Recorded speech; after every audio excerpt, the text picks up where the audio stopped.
No, first of all, I would like everyone to be quiet. Calm down, settle down. You're going to be fine. Please put away your Chromebooks and your cell phones. Last time you were a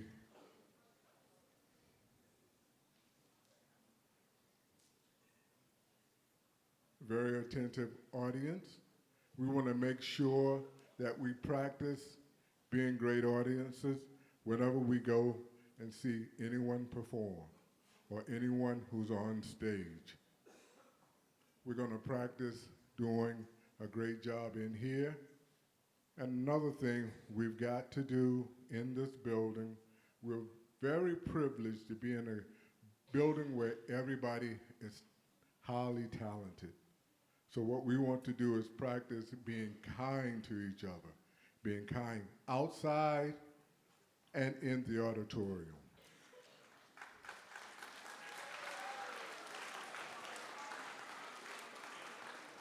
So,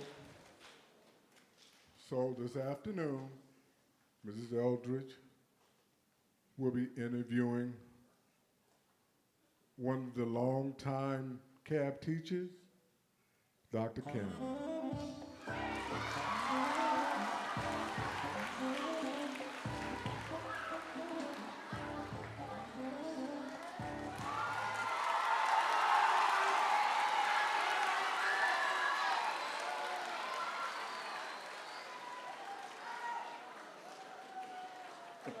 Hello. All right, good. Welcome to the Teacher's Lounge. All right, so that very brief bit of music was actually you on the saxophone, I think. Yes. Yes? Do you remember what song that was? That was the song "So What," So What, yep. taken from Miles Davis, an arrangement of Miles Davis, and redone a little bit. And that's like an album of yours. Yes, that was on the Gospaz album from 2004, I believe. How many albums have you made? At this time, as a solo artist, 6, and I've been on multiple different Right. albums. Yeah. Right, that's very cool. Which we're going to talk about in a few minutes. Okay, so let's start from the beginning. So where were you born? Okay, I was born in Delaware, and the story behind that, I'm the only one in my family that was born in Delaware. I was born at Dover Air Force Base, and I actually lived in Delaware a little less than a year before my family moved out. In the early 40s and 50s, when my parents were born and such, they grew up in lower Delaware, Bridgeville, Seaford area, and if you were African American at that point, you were not born in the state of Delaware. They actually had to go across state lines into Maryland, Federalsburg, Maryland, with midwives, so they weren't allowed to be born at the hospital. That's bizarre. Yeah, and I'm the only one in my family here. And then after that, we went to Carolina, and then I went to Japan in 1976. And how old were you at that point? I think I was 4. 4? Yeah, I started kindergarten in Japan, and then my educational experience, and graduated in Japan at Kubisaki High School. That's cool. So your father was in the military? My father, United States Marine Corps.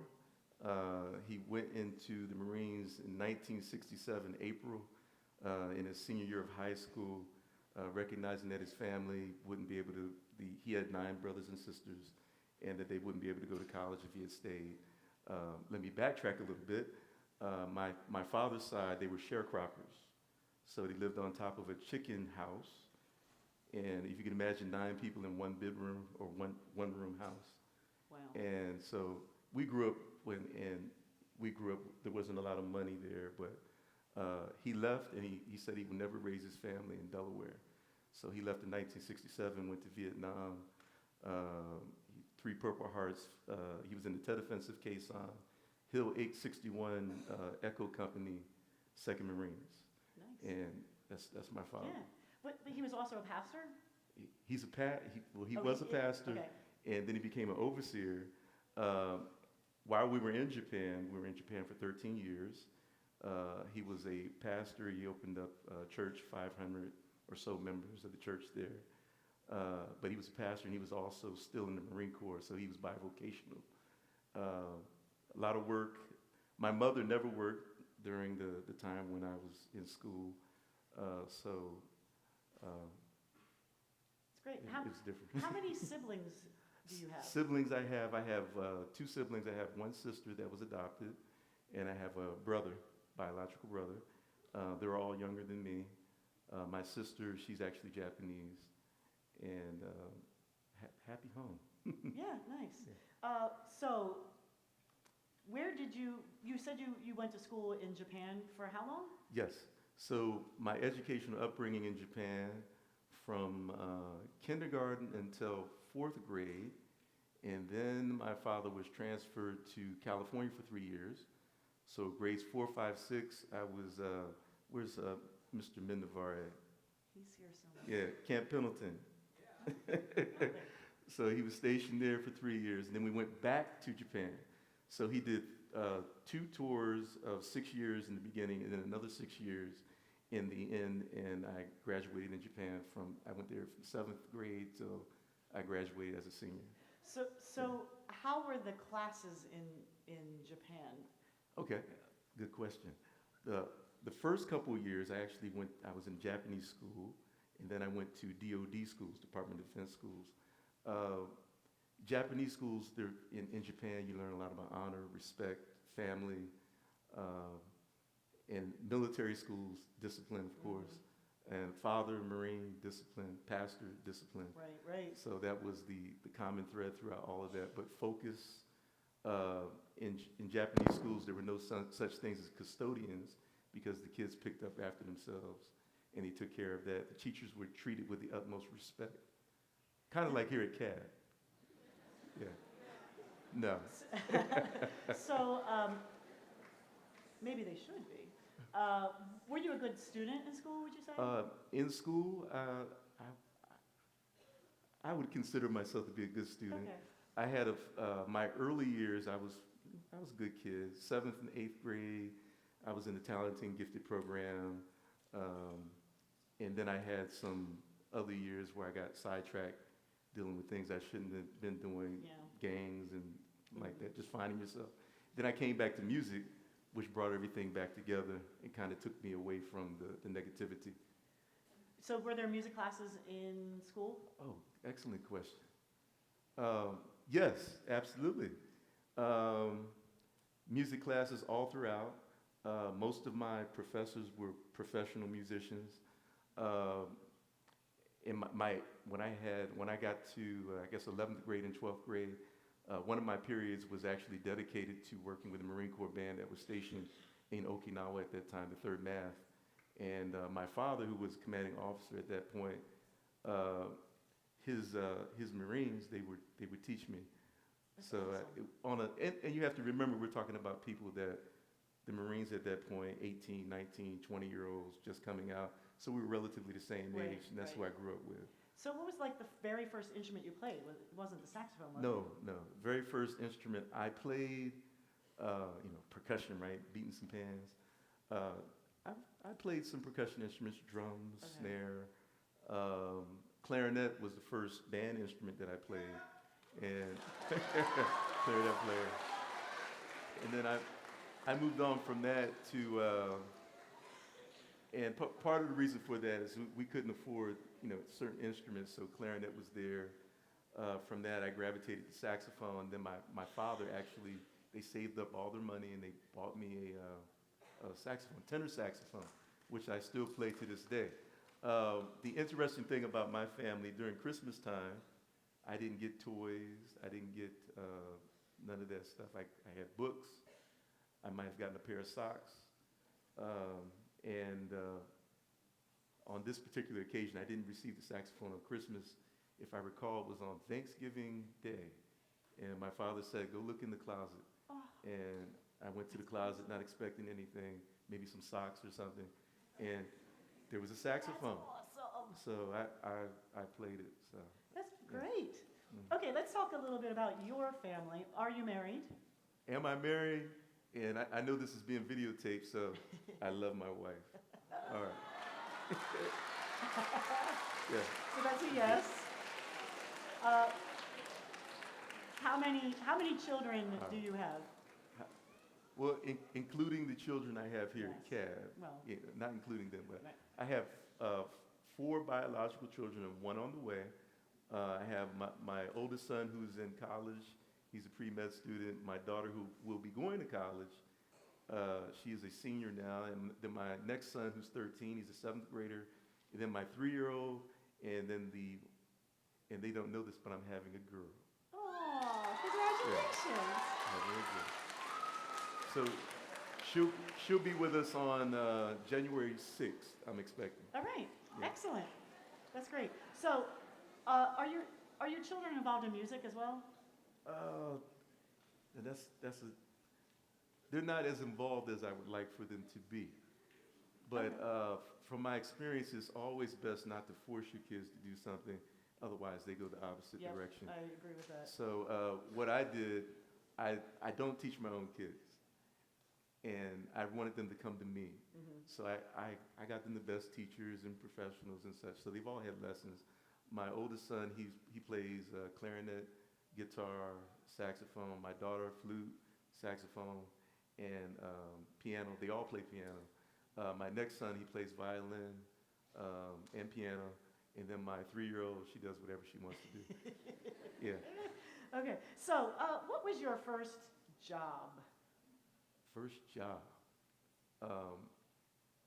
First job as Not an as a educator. musician Oh, or an educator. Yeah, like when you were growing up. Like what's the first time you had a job? Ooh. Was it a newspaper boy? Was it, No. you know? First job I had, and you have to remember, I'm living in Japan, Right. and we didn't live on base. One of the things, and we used to crack jokes because you have the Air Force base and then the Marine Corps, Mhm. and Okinawa was just loaded with all kinds of Marines. But at that time, the Marine Corps housing, they didn't have AC, so there was no air conditioning. Whereas at the Air Force, there's air conditioning and everything. It was nice.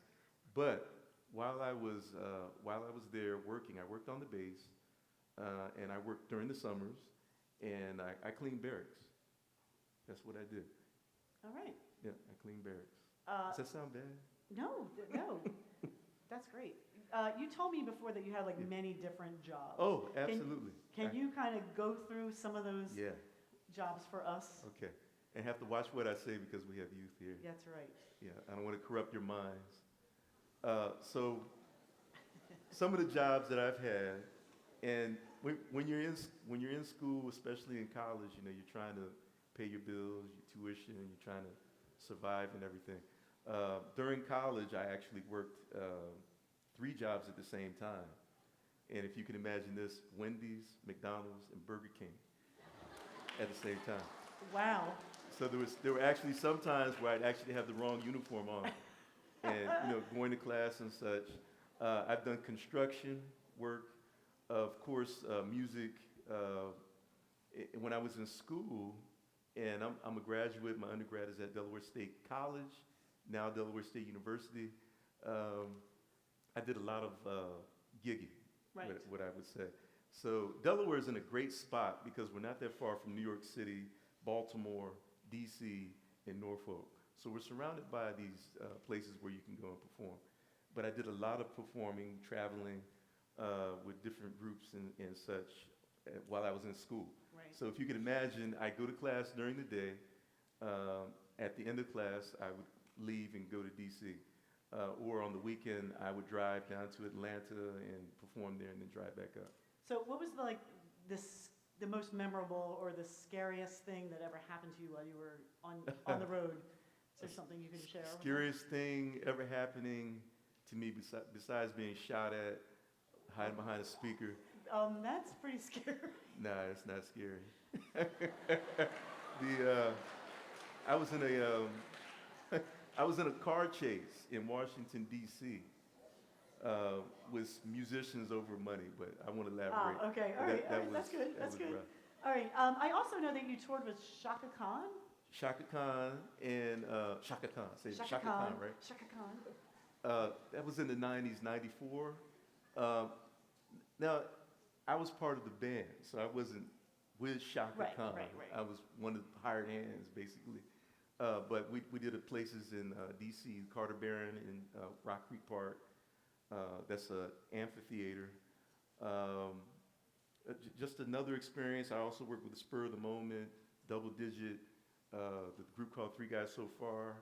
And in '94, after dealing with Shaka Khan, I hooked up with Donald Byrd and the Blackbirds.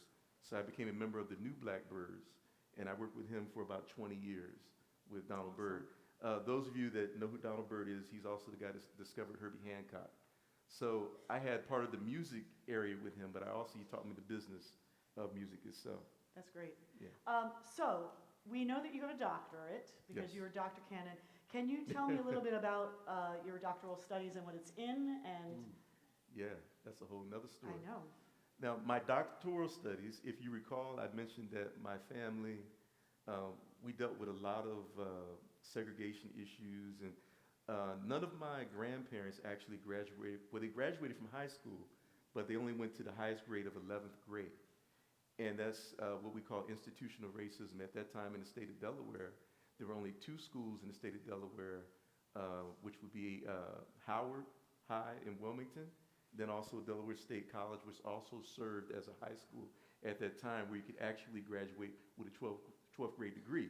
So therefore, if you were an African American, you graduate from high school in 11th grade, you couldn't get jobs that required a 12th grade education. That's why we call it institutional racism in itself. My studies, I did a historical case study on the African American perspective of desegregation, dealing with the Evans versus Buchanan court decision, which was left over from Brown versus Board of Education, Brown 1 and Brown 2. But Evans versus Buchanan deals specifically with the state of Delaware, and it led to how the creation of the 4 districts, Red Clay, Brandywine, Colonial, and Christina. Yeah. But I broke all that down, but from the perspective of African Americans. There have been many studies done, but no one asked the African Americans what they thought about it. So that's what I did. Awesome. Congratulations. Thank you. So, who were some of your role models growing up, either in music or in life in general? Role models growing up, first person that really caught my eye music-wise, he's no longer with us now, but Grover Washington Jr., Philadelphia sax player. I saw him on Sesame Street. And from that point, that instilled the love of music for me. Had a chance to work with him, and in Philadelphia, I guess 1995, 96, he was doing a concert, and he took questions from the audience. My hand went up, and I said, Grover. And I told him the story how Sesame Street, and he said, wait, you got to come see, you need to be with me. So he called me up, and that's how the story started. Oh, with awesome. Grover. Yeah. That's great. Awesome. Okay, we got a lot of this question. Can you please explain the phrase, what a great school? Ah, yeah. Many people were wondering how that came about. What a great school. So there's a lot to that. First of all, right away you're saying that this school is, we have issues every now and then. There are things that we have. It's not always perfect, but I'm a firm believer in the power of what you say. Life and death are in the tongue. So rather than tear it down, I prefer to build up and look at the positive side rather than the negativity that's there. There are always things that you can improve upon, but based upon many of the schools that I've had a chance to work at in this district and then also in D.C. and Baltimore, this is truly a great school, and not just because of the students that we have, but because of the staff, the administration. So this is a great school. Awesome. Yeah. That's wonderful. So I got many questions asking this same thing. When are you going to play your saxophone for us? And will you play for us today? All right. So, Dr. Yeah. Kenan, will you grace us with... All right. So I'll play a little bit today, and by nature I'm shy. I don't know if you can tell. I'm kind of shy. But at the same time, this particular tune that Miss Eldridge and I are going to do, this is called Maybe. I'm hesitant whenever I play anything because I don't look at myself as an entertainer. I look at myself as an artiste. So when I play from the perspective that I have to be inspired to do it. If I'm not inspired to do it, I don't do it. And you know, there's a lot of mindless music out there now that people listen to that does nothing for you. But this particular piece is called Maybe, and it's taken from the Annie. You've heard of Annie, right? And in 2004, there was a friend of mine, Jimmy Green, who is also a saxophone player. He lost his daughter at Sandy Hook Elementary School. She was one of the kindergartners. She was a 6-year-old. And the musicians, we all came together to do a tribute to Anna Grace. That's what her name was, the Anna Grace Project. Her favorite song was Maybe. And this was dedicated to her by her father, the obituary for his daughter. So if you can picture that and think about that, and that's what I'm doing when I perform. I'm always thinking about what I'm doing. Does that make it's good? Yeah, All great. right. So let's do it. Let's come over here.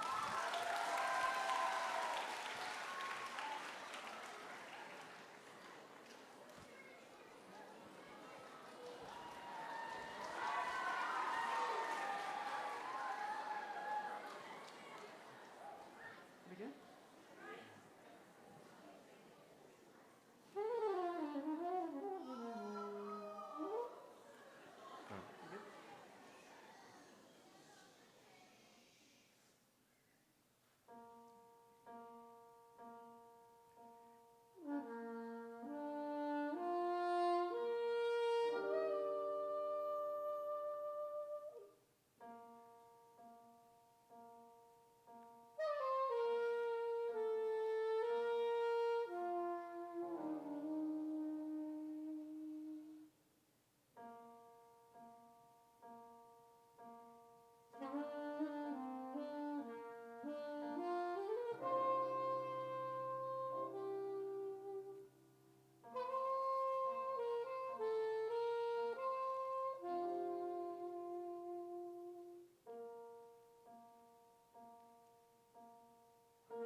Dr. Kenan! Thank you very much. Awesome. Thank you. Thank you, Dr. Kenan. I appreciate that. All right. And that is the end of Inside the Teacher's Lounge for today. I'm going to hand the mic over to Dr. Robinson. Let's give them one more round of applause, please.